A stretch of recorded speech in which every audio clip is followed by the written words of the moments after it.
readers what happens to the clash of bloodlines, power, and dark secrets unravel in the divided city. It's like Peaky Blinders meets Grief Reverse, a rivals to lover marriage, a convenience fantasy romance. I'm Charity Booktrovert Reader, and with an amazing guest, I found a book talk, Alexis L. Menard, where she introduced me to her new book, The House of Bane and Blood. I simply adored this book from the very beginning, just because I love the chemistry between the two characters. Now, Alexis, introduce yourself and your amazing book.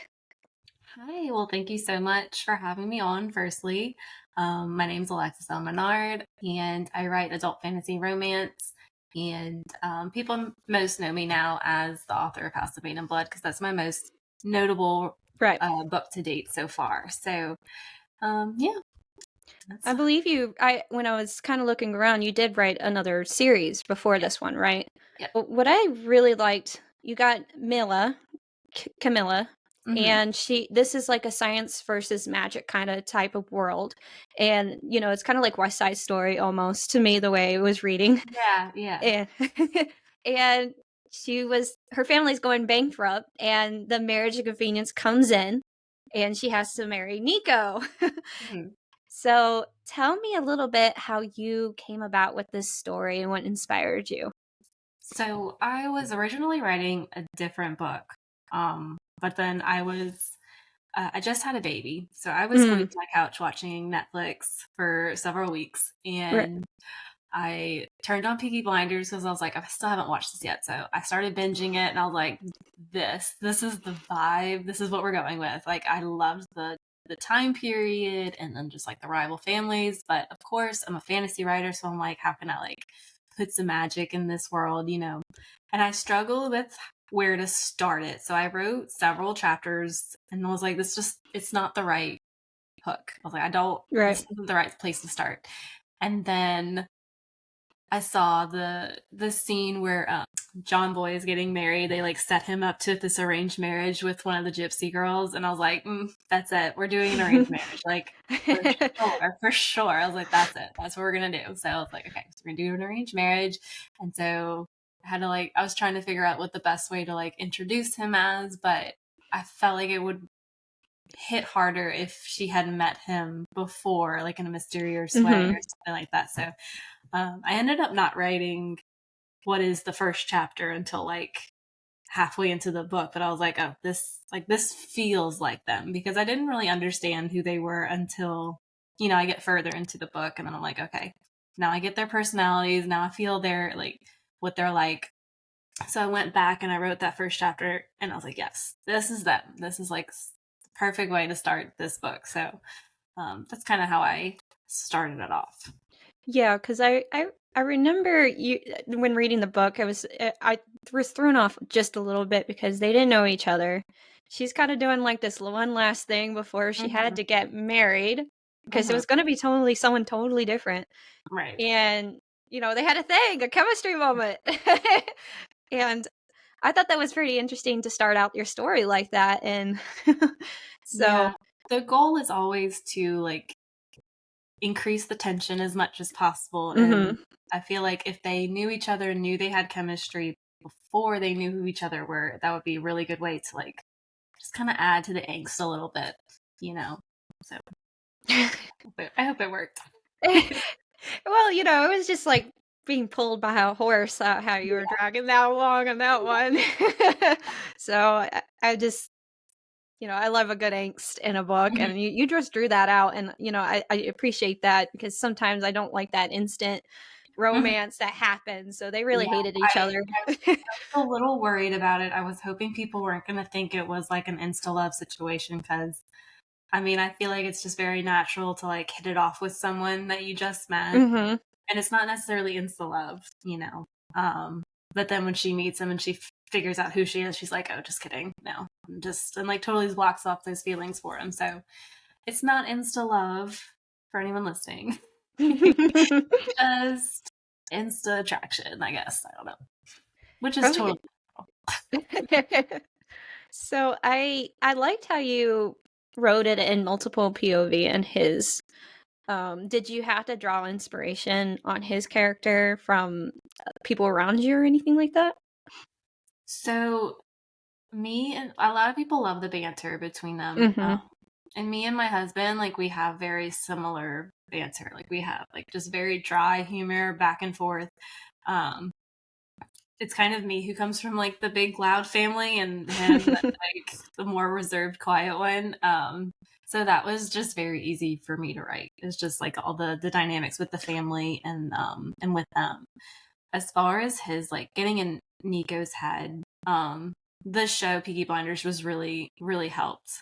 Just like the way he talks and like the way he like just everything that he says is just very like just exudes power and just like intimidation and stuff. So yeah, I pulled a lot from Tommy Shelby's character, but I still wanted it to be him, like I didn't want it Mm-hmm. to be a copy and paste Tommy Shelby. So Nico's a little more vulnerable and he's just a little bit softer on the inside, and he has a bit of a happier ending than poor Tommy Shelby. So yeah.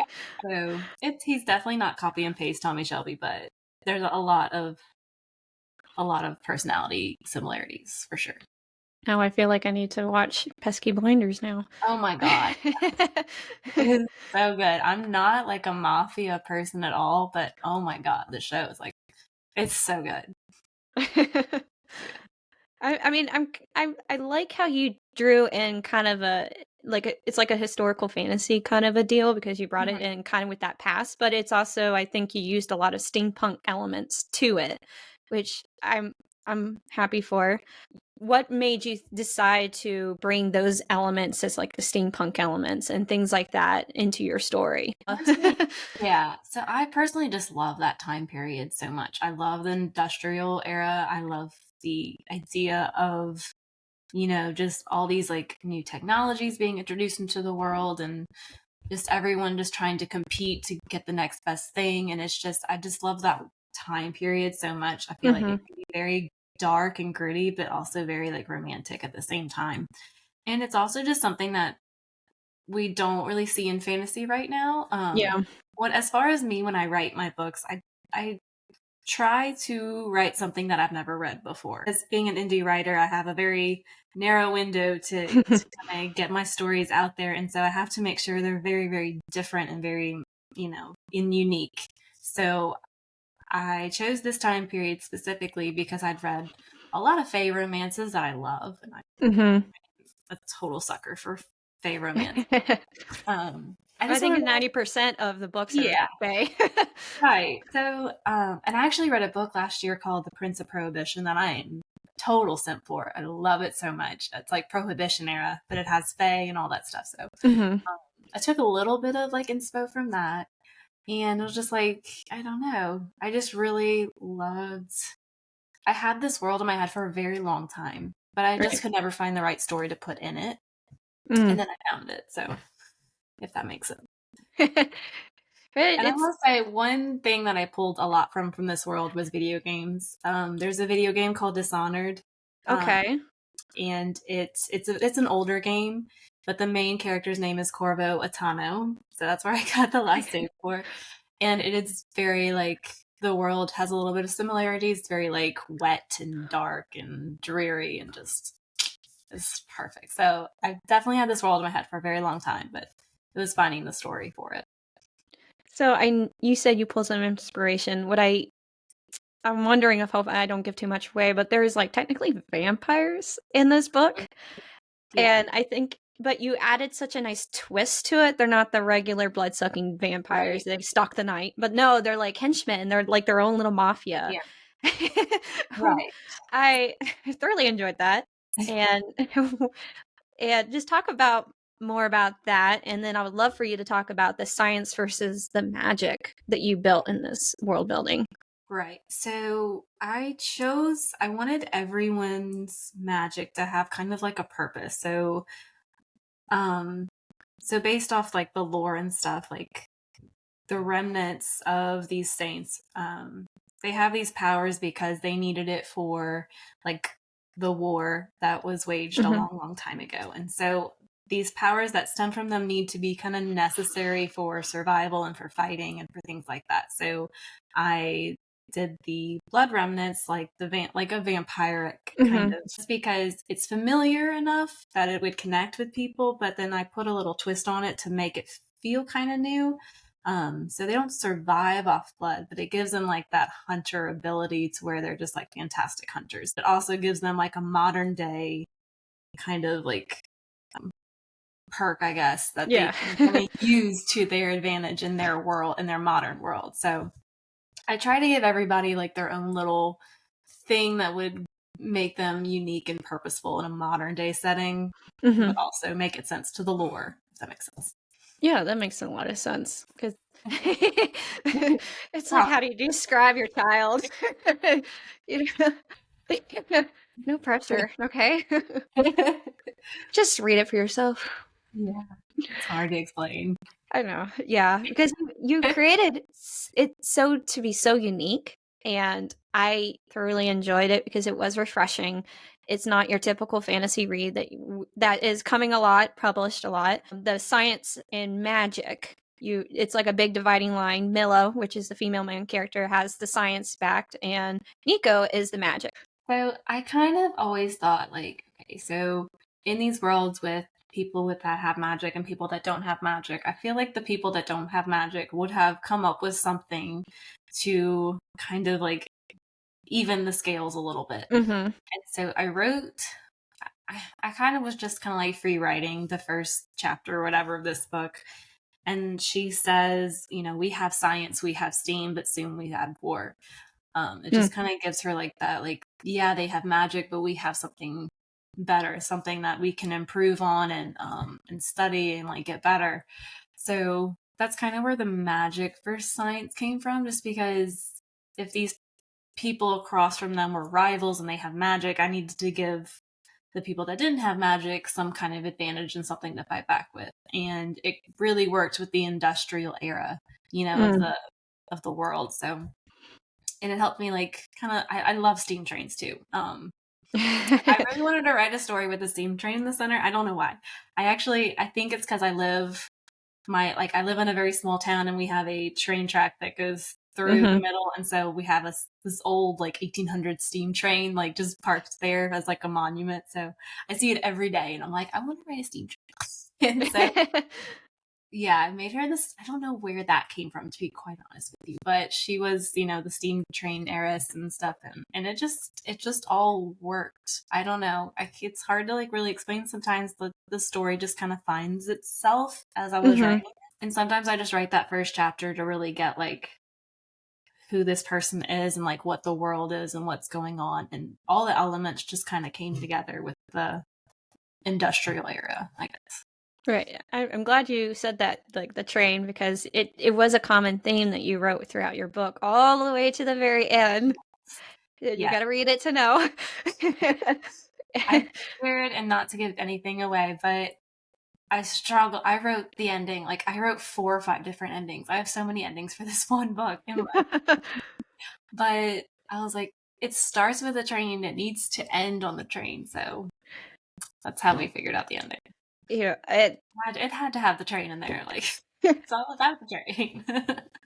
Yeah, and the ending ended so with the bang. I don't even I can't honestly say if it's like a cliffhanger or you're just like literally just pushed us off. Say, hey, figure it out. You're gonna wait.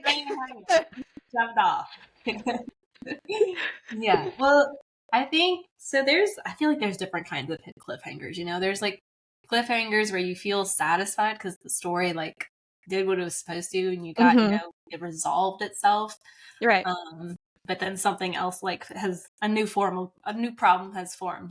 Kind of cliffhanger. And so I wanted it to be a satisfying cliffhanger because I didn't want to make anyone mad at me. I don't have a strong enough readership yet. Okay, so no one hated me afterwards and still wanted to buy the next book. So I feel like this is satisfying. I feel like everybody, like the story told itself, like everything got resolved, but it really sets up the next one really good. So. I'm just gonna stay on my little throne and just be upset with you.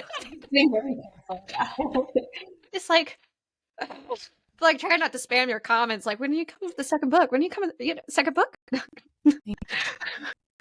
Yeah, so that is, I'm very glad you do have a date for that. City of Mirth and Malice, May 1st of 2024. Not too long, but it's gonna come before you know it.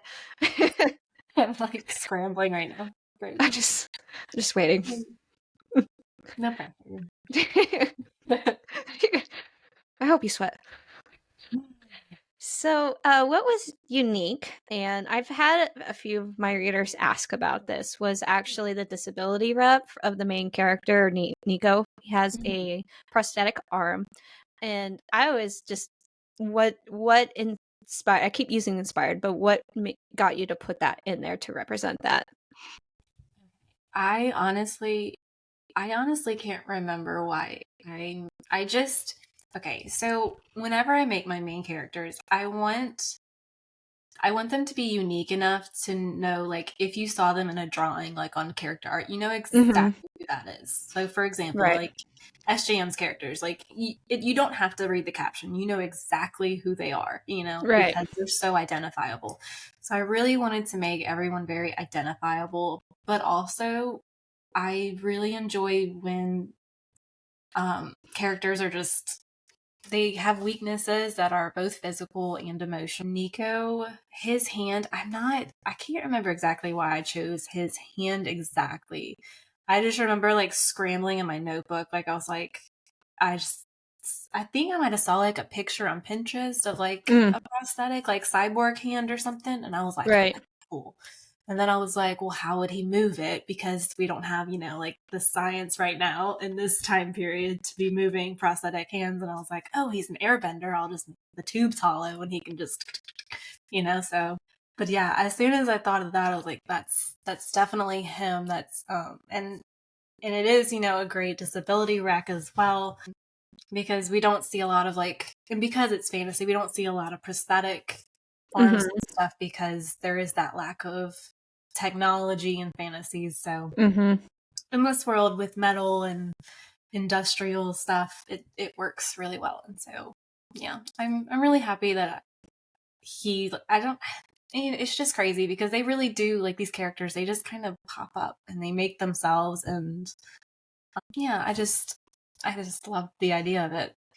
Yeah, because I like how you said it. It just works very well in that time period, and he uses the magic to back that up. So I thought it was just a great way to get a character like that. And I do love your cover art a lot because he does stand out. And Yeah, I'm like, that art's amazing. Bella Bergolt, I think that's how I say her last name. She did it incredible. I was like, whoa. I think it's just the suits. Yeah. And him at the same time. Yeah. I crushed hard. Well, So just done. we dived a lot into your book, and I always, because talking to indie authors is something I constantly do, I like to dive in your writing journey and everything. Because what would you say is, the hardest part of the indie author journey? And then you were querying for a while and everything like that. Tell me your journey on that and where you're at on the querying. So I think the hardest part was starting. You face a lot of rejection, and it is very hard mentally to push through it and just say and remember, like, no, I am good at this. It's just not the right fit for these people. And I created a book a very long time ago. Well, not very long, like 2020.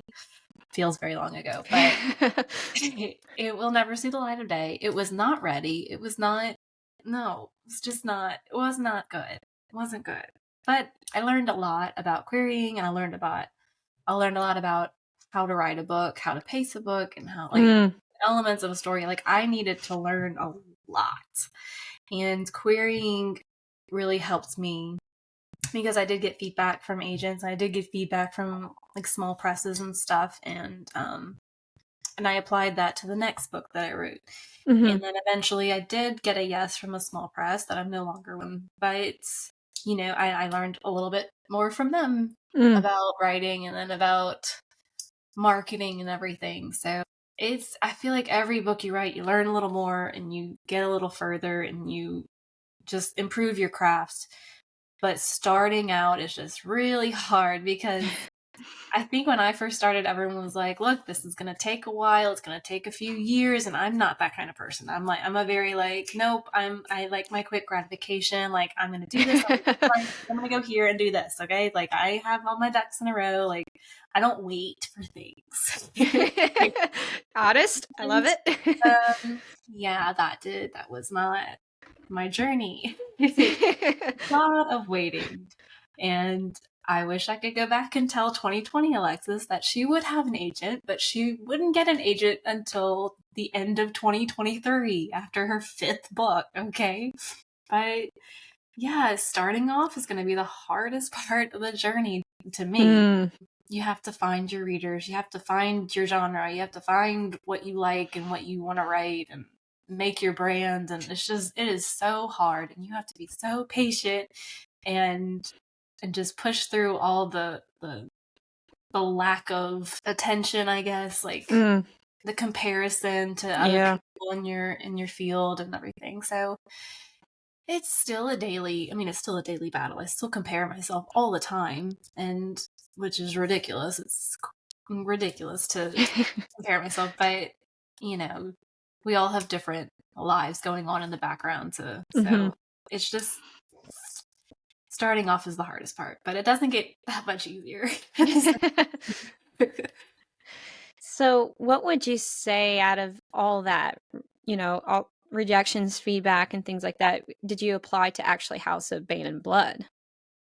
So, the last books that I published indie, I took a lot of that feedback and I applied to this one. So, I had a lot of pacing issues, I think, with The Last Daughter that kept people from liking it so much. So I applied a lot of that to House of Bane, and people wanted slow burn. So I was like, all right, you got a slow burn. You're not getting anything for 350 pages. Is that slow enough, please? It killed me to do that, but it definitely paid off. And I was like, and so now I know how to pace things better. That's probably one of my biggest one was learning how to pace the romance side of things. Learning how to market, that was helpful too. I learned a lot about marketing with Last Daughter, and that helps me with this one. But I did build a really big readership with Last Daughter, which really helped House of Bane take off more because I already had a group of readers that trusted me and liked my book. Were much more eager to take a chance on this one. I think they liked it. But yeah. So, I wanted to ask, like, what do you think is the hardest part about writing fantasy? I think writing fantasy is really difficult because you have to start from ground zero and you have to build everything yourself. You have to build the world, the magic system, the politics, the religion, the people, the cultures. Like everything has to be like recreated. And not to say that fantasy is harder than any genre, but that for me is what makes it so difficult, is that I constantly want everything to be fleshed out, and sometimes that leads to making things like too complicated for myself and for my readers. Sometimes you have to let the reader assume there's a certain level of world building where you're just like, okay, that's too much. You just need to don't down. spend 2 pages about the storm cloud. Right. So there is a level of imagination you have to give back to the reader, but I would definitely say that fantasy is hard for me because I want to know everything as I'm writing. Sometimes you can't. It's like you can't fit an entire world into your head on page 1, So book 2 is fun because we're really expanding everything and really getting into the lore a little bit more, but keeping the whole mafia mob rival gangs theme going on. Are you able to provide a teaser on the second book just for the hungry audience? I have a quote that's sticky noted right here, actually. And it says order was a two-faced creature, freedom on one side, control on the other. And so that's a little teaser. I get a little bit more of chaos versus order and what that means right in the world, I guess. Yeah, because I'm looking forward to getting to know more about. There's some nefarious things going on, and I just want to know more about what's happening in the background because that's where you left off, right? And so this is supposed to be a 4-book series, so I'm trying to keep it very simple, with books 1 and 2, so I don't railroad everyone with stuff and just gods and lore and all this stuff. So keeping it a little more simple. There's a new magic system, I guess, developed in book 2 alongside with the one that came from book 1. So I think it'll be okay though. You're underplaying yourself. Yeah, I think it'll be back. Cross our fingers. All I can do now. So too late. It's too late to turn back. Yeah, once you're one book in, you're very deep in already invested. Yeah. So you were talking about how you develop the worlds a little bit. Are you how do you keep track of every detail that you have? Do you have a spreadsheet? Do you have a nice little wall? Everyone does it differently, and I'm kind of curious how you decide to do it. So I've tried to do the wall. I've tried to do everything. What works best for me is just having a notebook for every book and just writing chaotically in the book. And I know somehow where everything is in the notebook. I know where my notes were from this chapter. I know where I wrote them, and I know I have a page of quotes that I want to throw in there, or what people look like in there. So I don't know. I'm just a little chaotic, and I'm not organized whatsoever. There's a much better way of doing this. No one should take advice from me on this, but I just have my little handy dandy notebook, and it has everything in it. And if it gets lost, I'm not gonna be a happy person. Oh gosh, hopefully put a Apple tracker on it or something. Yeah, it doesn't leave my office. It stays right here. The other day I had my toddler drawing circles in it, and I was like, oh no, don't do that. Do that. Child artwork in your life work. Covering all the lore that I developed for 2 days. Sure. We didn't like that. We're just gonna scratch that and start over. There we go. Oh boy. That's impressive, because if I don't put sticky tabs in my notebook, there's no chance of me finding it ever again. I wish I was that person. I'm just not enough. Just come to accept it. I'm almost 29. If I haven't gotten an organizer by now, I'm not going to. That's the way it is. It's just wait till you turn 30. Yeah. Hell yeah. One thing I love to ask is, what is your biggest tip that you like to give aspiring indie authors? Not organization, of course, but not that. What's your best tip for them? So my best advice for indie authors is to find community with other indie authors. And I mean genuine relationships and friendships with other authors. It's going to be your best tool ever. There's no question that I have that I can't go to my friends and just be like, hey, I don't know how to do this. Or can you help me understand pre-orders for this book convention we're going to? I have no idea what I'm doing. Where do you go for doing this? They have answers for everything I need. And they're the only people that know what I'm going through. They're the only people that understand what it feels like to put a book out in the world and have people review it publicly. They are the only ones that I can vent to, or just share my wins with, I guess, and truly understand the importance of them. And then I get to do the same with them. So I would definitely find people that are in your circle, other indie authors that are going to support you and cheer you on.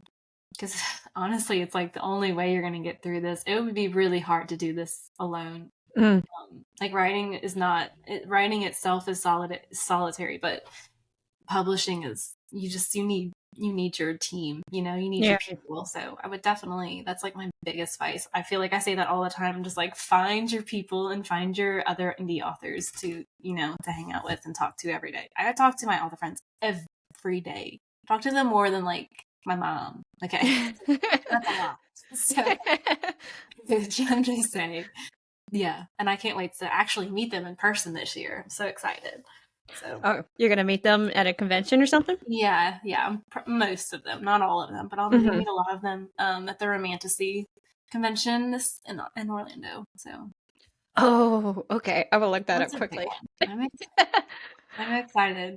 I know you mentioned comparison, which is I've been hearing kind of some chatter from, other content creators and things like that. And I know it's going to be a never-ending beast for people, and as for me. Do you have a way that you help fight that, or at least it's not so bad? I think I just at this point I'm used to it. Mhm. I see my other author friends that might have like started around the same time as me and they've got like huge deals, like they're just Mhm. doing crazy things. And I'm like, of course a little bit inside of me is like, ah, come on, like I wish I Yeah. could have that too. But then I look to see how far I've come and I'm like, Mhm. I would have never guessed 4 years ago that I would have, so many books out.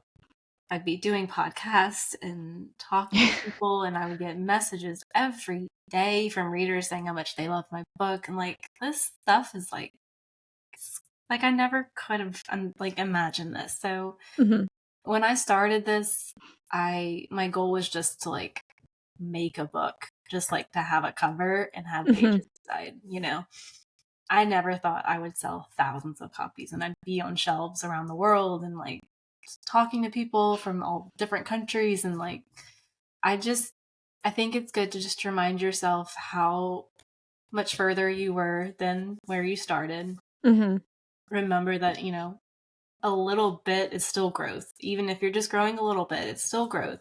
Mhm. Sometimes, like there's seasons in life where you don't have a lot of growth and where you'll go backwards and then you'll go upwards and it's 2 steps forward, one step forward, 2 steps back situation. But if you just remember, where you came from, how far you've come, and let's put your blinders on and stop looking at everybody and stay in your lane, Yeah. stay focused on you, and I think that helps. But Yeah. Which, I was just like literally going through it today, same situation. Podcast started at the same time and they're like, it's and you're, every area of life. You're not yeah. going to get away from it. You'll never get away from comparison. So it's Yeah. the same thing that you apply to every other area of your Mhm. life, Yeah. essentially. Exactly. And good reminder for me and then anyone else who's listening that it's a common thing that we go through when we're putting ourselves out there. Mm-hmm. Even as simple as posting pictures about books, it's like all the way through it. And yeah, great advice. So, have you considered writing outside of fantasy or are you just going to stick to that genre? I've thought for like a few minutes about doing like just like a contemporary romance, but I'm like, what would we just be in this world? Like, what will we do? Get coffee. No, I've read contemporary romance before, but I'm just like, I don't know if I could like sit down and write it. I don't know. That would be really hard. I don't think I could write anything else besides because like it's really all I can read. Yeah, sci-fi that would be fun, but I'd have to read a lot more sci-fi to like get the jargon and stuff. But that's probably as like far away as I'd ever go from hard. Do you have any other series that you're thinking about starting before completing the House of Bane and Blood series? Like a very small like vibe or Mm-hmm. something. I don't know if I'm going to do another series. I really want to do like a standalone. Ooh, okay. 'Cause I think we need some more fantasy standalone. So that'll be my next goal. It's just giving y'all a standalone to just. So we'll see. We'll see. We'll see. So it can change tomorrow. Yeah, it very well could. I could have a 5 book thing set up tomorrow. Who knows? Sorry, it's getting cut off to 3 books. Yeah. Yeah. Who knows? But that's what's So great about indie. You can just kind of hop around. now you said you have an agent, or is that your main goal is to be like picked up by a major publisher? That would be wonderful. I would never ever turn that down. I am a mom of 2 little kids, so it is definitely, I only have like 3 or 4 hours a day to contribute to this while they sleep. Well, so I, kind of cut out some of my sleep so that I can work on this, but I would love maybe some help with the publishing side of it, because that takes a lot of time. Right. And I would love that, just so I could I would be more present on social media and I could get to people more and talk to people more, because I wouldn't be so busy doing all the other stuff. I could actually write the books instead of setting up all this stuff. But that would be great. If I didn't get picked up, this indie is great. The indie community has been so great to me, so I'm still so grateful for them. I think the best route is probably going hybrid, where you do a little traditional, a little self-publishing, kind of right back and forth. But like I said, I didn't know I'd be here 4 years ago. I have no idea where I'll be in a few months. So yeah, everything because changed. yeah, and you said you have an agent now, so Yes. that can literally change. Hey, Yeah. tomorrow you got an offer. Yeah, and like I said, I think so. My book came out the end of October. I had no plans of looking for an agent at all, and then literally a couple weeks later, I have my dream agent that I've been querying for 3 years. So she finally hopped on a phone call with me. I was so excited. So this takes a long time sometimes. The way I found you, and I think contributes a lot of your success as well, is how present you are on TikTok. And I am amazed with the videos that you put into it. And I'm like, oh man, how do you have the energy to stay on top of that and have 2 kids? That's funny, because so my rule with my TikTok is anything I post on social media, okay, if it takes longer than 10 minutes, you're not going to post it. It has to be quick. It has to be a good 7-8 second video, put some words on there, and just be done. I can't keep doing this with with TikTok and Instagram by taking so long to make a video. So my general rule, and it's been working really well for me, is just film an 8-second clip, put it to something trending, and then move on. But yeah, it really is the best way to market. And I hate TikTok. I love the people on TikTok, and I love what TikTok has provided me, but gosh, I hate making videos every time. It's not the part of making books that I thought would be required, making videos every day. But everything requires marketing, so yeah, I mean, I feel you. It's just like a full-time job, just getting one video really up is. sometimes. It is. It's a full-time job. And then, of course, the algorithm is probably the most brutal. Lovely algorithm. So kind. More about you. What are some of your favorite hobbies outside of, writing books, if you have them? No, just kidding. Oh, what are those? Life, food, sleep. That's all I know. So hobbies. I used to run a lot, but after I had my second child, it was like, okay, never mind. I'm just I'll run again when you're able to come with me, I guess. Yeah, I have 2 kids, and all my spare time is really dedicated to working. But I do like to get out of the house. I do like to go outside, go to the lake, or go have brunch.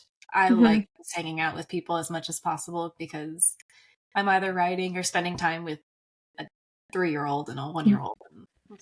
They don't provide really good conversations. So I like to get out and talk to people, and I have a boring life right now, but I really love my life, and I really like that song. I love this little life. But it's really true. I'm pretty boring, but I'm just really happy, I guess, with my mundane activities. It works. I love it. But the only thing I disagree with is going out meeting people. I'm like, oh my gosh. Well, if you're only like talking to Miss Rachel and a toddler, it's just like, oh my god, Real conversations. Are you raising future readers of fantasy? So I have a big library for them. I have books for them. My 3-year-old's not really interested in anything. Oh no, No, he's not. that's not He good. doesn't have the attention span right now. He likes the stickers, like the ones you press the buttons and it makes the sound. He likes those books, but we'll see. We'll see. No pressure.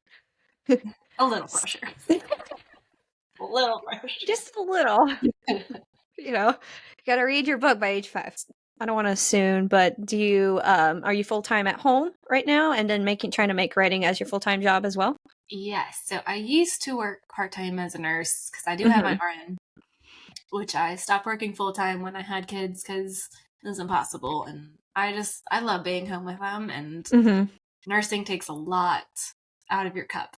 Yeah. And it takes a lot of soul and a lot of heart, and I just didn't have anything left over at the end of the day. So I went part time, and I actually just quit that last month because, again, like my business is really getting big and it's really getting bigger, and I honestly didn't get to work as much with all that's going on. And I didn't want it to, ruin my relationships with my boss because I loved that job and I loved the people that worked there and everything. So I resigned from there so I can do this all the time. So that's really nice just for my brain, I guess, just to like not have to switch back and forth between, because being a nurse is completely different than doing this.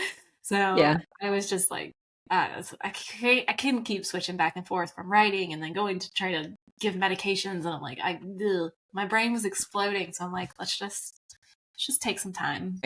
I'm doing really, really well with the writing and selling books. So just ride this train as long as I can. I love being able to make money and stay at home. Like, this is like the absolute dream. I get to be home with my kids all the time. And I love that. So I love them. They're incredible. Difficult, but incredible. But I still get to like be my boss, and I get to like talk to people and like have a business and make money and like bring something to the table at the end of the day. I love that. It's because I do talk to some people, either they're balancing a job and they're creative writing at the start of midnight. It's very hard. It's very hard because, you're also like, my father-in-law and my mother-in-law is a nurse. So, you see that, because especially with, the event that shall not be named, that happened like 3 or 4 years ago. It takes a lot, especially what you deal with, and to be able to spend that on a creative process is tough. So I'm excited for you now that you're taking more of a full-time approach to it, and I can't wait to see what you produce. And second book. Yes, definitely quality increases now that I'm not so right. split-brained everywhere. Right. So, when is your plans to release the cover of City of Mirth and Malice? So, it's being done right now. It's being worked on right now. I would probably say, I think she takes about 4 weeks to do it. So, probably end of February, early March. Okay. We'll have a cover. And it's awesome. I got the sketch the other day. It's so cool. So cool. I think it's even better. I don't know. I think it's a little better than book 1, to be honest with you. Oh boy. I really like book 1. So. Oh, you're putting the bar high for me now. So much. It's so cool.